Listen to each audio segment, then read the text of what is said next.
Hello everybody, welcome back. Today as well we have got you another video. In this video I'll show you how you can share a Word document on WhatsApp. But before that, please do make sure to like our video, subscribe our channel, and yes, without any further delay, let's get into it. For that, all you have to do is first of all access your web WhatsApp on your browser and simply access it.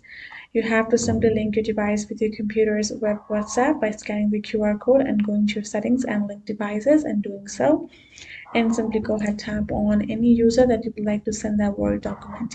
And now go to your file section. Go ahead choose any document file that you have. Go ahead choose any document file that you have. Simply go ahead and drop it and to the chat section, tap on send, and there you go. Your Word file is simply sent to the WhatsApp and in the chat section to anybody you like. That is how we can do it. Hope this video was helpful to y'all. Thank you so much for watching, and yes, I'll see you guys in our next video.